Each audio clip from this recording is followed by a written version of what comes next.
Hello नमस्कार दोस्तों, इसमें हम एमसीक्यू के माध्यम से उसकी व्याख्या देखेंगे और उसका हल भी देखेंगे। पहला प्रश्न है 1931 में, कब 1931 में भारतवर्ष की पहली बोलने वाली फिल्म कौन सी थी? क्या भारतवर्ष की पहली बोलने वाली फिल्म कौन सी थी? तो फिल्म कौन सी थी? वो आलम आरा फिल्म थी। राजा हरिश्चंद्र जो मूवी है ये पहली मूक फिल्म थी। भारत की पहली मूक फिल्म कौन सी थी? तो पहली मूक फिल्म थी राजा हरिश्चंद्र। लेकिन पहली बोलने वाली फिल्म कौन सी थी? तो वो थी आलम आरा। यहाँ पर देख सकते हैं, यहाँ पे इसकी लिखा हुआ है 1931 में भारत की पहली बोलने वाली फिल्म का नाम था आलम आरा और पहली मूक फिल्म का नाम था राजा हरिश्चंद्र। अब हम यहाँ पे देखते हैं कुछ उपनाम दिए हुए हैं। ये उपनाम जो है बहुत ही इंपॉर्टेंट है परीक्षाओं की दृष्टि से। जैसे लोकमान्य किसे कहते हैं? तो बाल गंगाधर तिलक को कहते हैं लोकमान्य। लोकनायक जयप्रकाश नारायण। पंजाब केसरी लाला लाजपत राय। भारत का नेपोलियन समुद्रगुप्त। तोताए सिंह आमिर खुसरो। तोताए सिंह नहीं बोलना चाहिए, तोताए हिंद होगा ये, तोताए हिंद बोलते हैं आमिर खुसरो। आंध्र केसरी तो प्रकाशम पंतालु। क्या? आंध्र केसरी प्रकाशम पंतालु। देश बंधु चित्तरंजन दास, और चित्तरंजन दास और यानी कि देश बंधु चित्तरंजन दास और मोतीलाल नेहरू ने ही मिल करके 1923 में स्वराज पार्टी का गठन किया था। तो देश बंधु चित्तरंजन दास, इन्होंने ही 1923 में स्वराज पार्टी का गठन किया था। किसने? देश बंधु चित्तरंजन दास और मोतीलाल नेहरू ने मिल करके। बंग बंधु किसे कहते हैं? तो शेख मुजीबुर रहमान को बोलते हैं बंग बंधु, जो कि बांग्लादेश के पहले प्रधानमंत्री थे। सीमांत गांधी किसे कहते हैं? तो खान अब्दुल गफ्फार खान। क्या? खान अब्दुल गफ्फार खान को सीमांत गांधी कहते हैं। और लाल कुर्ती दल किससे संबंधित है? तो लाल कुर्ती दल संबंधित है खान अब्दुल गफ्फार खान। या अगर पूछे खुदाई खिदमतकार, क्या खुदाई खिदमतगार किससे संबंधित है? तो खान अब्दुल गफ्फार खान से संबंधित है। तो सीमांत गांधी, खान अब्दुल गफ्फार खान। फिर वयोवृद्ध पुरुष किसे कहते हैं? दादा भाई नौरोजी। और यही जो है ग्राम दान भूमि दान ये सब चलाए थे।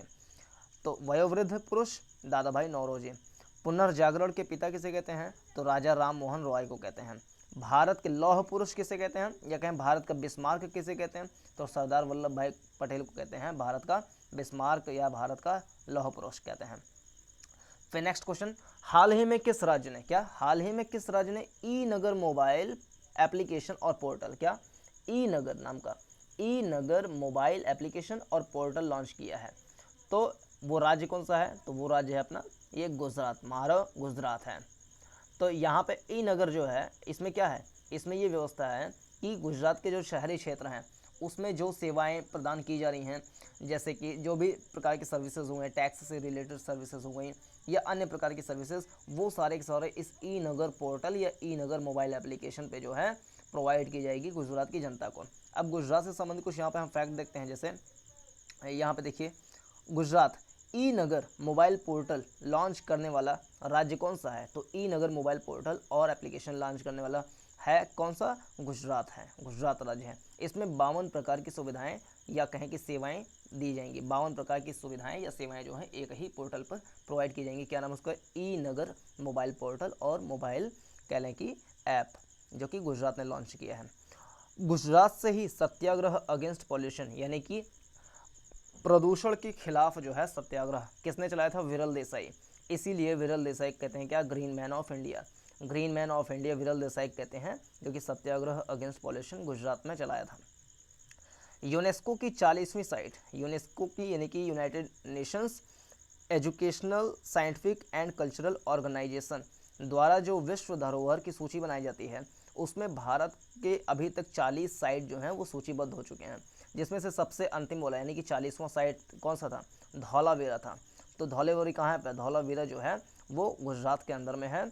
और धौलावीरा एक ऐसा शहर था हड़प्पा सभ्यता के अंदर में जिसमें नगर नियोजन का स्तर जो है 3 स्तर पे था। जैसे दुर्ग होते हैं, फिर निचला नगर होता है, तो वो 3 स्तर पे थे, सिटेडल जैसे बोलते हैं। जैसे कि हड़प्पा सभ्यता में शहर जैसे कुछ ऊंचे पे होते थे तो कोई नीचे पे होते थे। तो नीचे वाला जहाँ पे शहर होता था उसको बोलते हैं निचला नगर। ऊंचे पे जो घर बनते थे, अन्नागार बनता था या राजा महाराजा के घर, अमीर बड़े लोगों मतलब रईसों का घर बनता था ऊंचाई पे, तो वो ऊंचाई पे बनता था। और नीचे जो नगर बनते बनते थे, पूरा कॉलोनी बनती थी, वो गरीब बस्ती होती थी या आम जो व्यक्ति हैं वो निचले नगर में रहते थे।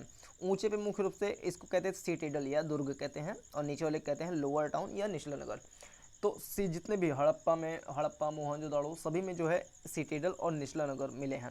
लेकिन धौलावीरा जो शहर है, धौलावीरा जो हड़प्पा का साइट था, उसमें 3 स्तर मिले हैं। इस तरीके से 3 स्तर मिले हैं। यानी दुर्ग हो गया, फिर दुर्ग के निचले वाले इलाका हो गया, फिर निचला शहर हो गया। तो 3 स्तर कहाँ पे मिले हैं, किस शहर में? तो वो शहर है धौलावीरा। अकेला एकमात्र धौलावीरा है जहाँ पे टाउन प्लानिंग की 3 जो है कहने के स्तर रहे हैं। भारत की पहली वर्ल्ड हेरिटेज सिटी कौन सी थी? तो भारत की पहली वर्ल्ड हेरिटेज सिटी थी अहमदाबाद। अहमदाबाद थी। और अहमदाबाद किस झील के किनारे अवस्थित है? तो काकरिया झील के किनारे अवस्थित है अहमदाबाद शहर, जो कि भारत की पहली वर्ल्ड हेरिटेज सिटी थी। भारत में अभी तक 2 वर्ल्ड हेरिटेज सिटी हैं यूनेस्को के द्वारा प्रोवाइड किए गए हैं, जिसमें से पहला तो यही है अहमदाबाद, जो कि काकरिया झील के किनारे है, और दूसरा है जयपुर। और 2017 के अंदर में अहमदाबाद को जो है वर्ल्ड हेरिटेज सिटी का दर्जा प्राप्त हुआ था। फिर दूसरा शहर बन गया था जयपुर। अच्छा, एक और वर्ल्ड हेरिटेज साइट है यूनेस्को की, जिसको कहते हैं रानी की वाव। रानी की वाव कहाँ पर है? रानी की वाव गुजरात के अंदर में है। 100 रुपये के नोट पर रानी की वाव छपा हुआ है। 2014 के अंदर में यूनेस्को की वर्ल्ड हेरिटेज साइट में जो है रानी की वाव को स्थान दिया गया था। और इस रानी की वाव को किसने बनवाया था? तो बनाया था सोलंकी वंश के राजाओं ने बनवाया था। फिर नेक्स्ट प्रश्न गुजरात से रिलेटेड कि भारत का पहला इलेक्ट्रॉनिक व्हीकल सिटी क्या? भारत का पहला इलेक्ट्रिक व्हीकल सिटी कौन सा है? तो वो है केवड़िया है। और साथुवेट द्वीप, केवड़िया कहाँ है? साथुवेट द्वीप पर क्या बना हुआ? स्टैचू ऑफ यूनिटी बना हुआ है। केवड़िया में ही साथुवेट द्वीप पर स्टैचू ऑफ यूनिटी बना हुआ है, जो कि विश्व की सबसे ऊंची कहने की स्टैचू है, जिसकी ऊंचाई है 182 metre. Statue of Unity Narmada नदी किनारे है। और इसके आर्किटेक्ट कौन है? इसके आर्किटेक्ट हैं राम सुतार। तो राम सुतार ने 182 मीटर ऊंचा इसको डिज़ाइन पूरा तैयार किया, जो कि साथुवेट द्वीप पर स्टैचू ऑफ यूनिटी बना हुआ है गुजरात के अंदर में। और किसका स्टैचू है ये? तो ये कह लें सरदार वल्लभ भाई पटेल का स्टैचू है, जिनको कहते हैं भारत का बिस्मार्क, या इन्हीं को हम कहते हैं लौह पुरुष, जो कि भारत के पहले उप प्रधानमंत्री भी थे और भारत के पहले गृह मंत्री भी थे। परमाणु संयंत्र काकरापाड़ परमाणु संयंत्र ताप्ती और नर्मदा नदी किनारे है। कहाँ पर? सूरत में है। या हम ये कहें कि परमाणु संयंत्र जो काकरापाड़ परमाणु संयंत्र है वो कहाँ पर है? तो वो गुजरात के अंदर में है। और ताप्ती व नर्मदा नदी किनारे कौन सा शहर अवस्थित है? वो सूरत नगर अवस्थित है। अब देख लें जो अंतर्राष्ट्रीय कुछ संगठन है उसके सम्मेलन कहाँ कहाँ पर होने हैं और कहाँ कहाँ पर हुए हैं। जैसे कि अगर G20, जिसमें 20 देशों का समूह है G20, तो उसका मुख्यालय कहाँ पर है? तो G20 का कोई सा भी मुख्यालय नहीं है। ये हर साल जो है अलग अलग क्षेत्र अलग अलग देशों में होता है। जो G20 कंट्रीज़ हैं उन्हीं देशों में ही बदल बदल कर ये होता रहता है। G20 का सम्मेलन अगर देखें 2019 में G20 का सम्मेलन हुआ था ओसाका के अंदर में, जापान में। 2020 का सम्मेलन जो है वो सऊदी अरब में हुआ था। 2021 का G20 सम्मेलन वो रोम में हुआ था, इटली की राजधानी रोम में। और रोम किस नदी किनारे अवस्थित है? तो रोम टाइबर नदी किनारे अवस्थित है।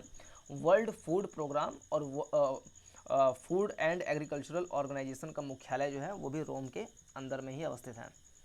2022 का G20 होगा इंडोनेशिया में, इंडोनेशिया की राजधानी है जकार्ता। 2023 का G20 का शिखर सम्मेलन जो होगा भारत के अंदर में होगा। तो ये इंपॉर्टेंट, 2023 का G20 शिखर सम्मेलन होगा भारत के अंदर में, और 2021 का होगा रोम इटली के अंदर में। फिर G7 जिसमें 7 देशों के समूह हैं, G7 कंट्रीज़। तो 2019 का सम्मेलन फ्रांस में, 2020 का सम्मेलन USA में, 2021 का सम्मेलन UK में संपन्न हुआ। UK के भी कार्नवाल वाले स्थान पे जो है ये G7 की समिट संपन्न हुए थे। आसियान बैठक, अब देखें ब्रिक्स में 5 देशों का समूह है, जिसमें Brazil, Russia, India, China, south Africa, ये 5 देश मिलकर के ब्रिक्स बनाते हैं। इनका देखें 2020 का जो सम्मेलन हुआ वो कहाँ पर हुआ? रशिया में हुआ। इसका बहुत ईजी है, 2020 का सम्मेलन रशिया में हुआ, इंडिया में। 2021 का सम्मेलन ब्रिक्स का इंडिया में होगा, और 2022 का चाइना में होगा, 2023 का साउथ अफ्रीका में होगा, फिर 2024 का फिर आ जाएगा ब्राज़ील पे, 2025 का फिर इसके आगे, 2026 का फिर इसके आगे, इस तरीके से ये चलता रहता है। यानी कि एक अगर ध्यान रहेगा तो सारा का सारा इसमें क्लियर हो जाएगा। तो एक ध्यान रहे कि रशिया 2020 में हुआ था इसके आगे सारा इंडिया 2021, फिर चाइना 2022, फिर साउथ अफ्रीका 2023, ऐसे चलता रहेगा। तो एक ध्यान रहेगा रशिया 2020, रशिया 2020। आसियान बैठक जिसमें 10 देश शामिल होते हैं आसियान में, कह लें उसमें से एक म्यांमार, फिर Thailand, Laos, Malaysia, Cambodia, Vietnam, Singapore, उसके बाद हम कह लें ये इंडोनेशिया। तो कितने हो गए, 1 2 3 4 5 6 7 8। इस तरीके से और कंट्री जैसे वियतनाम हो गए, और भी कंट्रीज, सिंगापुर हो गया, मलेशिया हो गया, तो ये सारे कंट्रीज उसमें आते हैं, किसमें, आसियान के अंदर में आते हैं। 10 कंट्री आते हैं कुल मिलाकर के। एक साल में आसियान की 2 बैठक होती है, एक साल में आसियान की 2 बैठक होती है। 2021 का जो सम्मेलन होना है वो कहाँ पर होना है, वो बंदर सेरी बागवान, बंदर सेरी बागवान ब्रुनेई की राजधानी है। यहाँ पर 2021 की आसियान बैठक होगी। SCO यानी कि शंघाई सहयोग संगठन, यानी कि शंघाई कोऑपरेशन ऑर्गेनाइजेशन जो है, इसका 2021 का सम्मेलन कहाँ पर होना है, वो दुशांबे ताजिकिस्तान, ताजिकिस्तान की राजधानी भी दुशांबे है, तो दुशांबे, ताजिकिस्तान की राजधानी दुशांबे, यहाँ पर SCO 2021 का सम्मेलन होना है। फिर COP26 यानी कॉन्फ्रेंस ऑफ पार्टी का 26 वाला जो सम्मेलन है वो कहाँ पर होना है, वो ग्लासगो स्कॉटलैंड के अंदर में होना है। तो इस तरीके से इंपॉर्टेंट हमने सम्मेलन भी देख लिया। तो इस वाले वीडियो में इतना ही, अन्यथा वीडियो लंबी हो जाएगी। चैनल को सब्सक्राइब कर लीजिए। नमस्कार।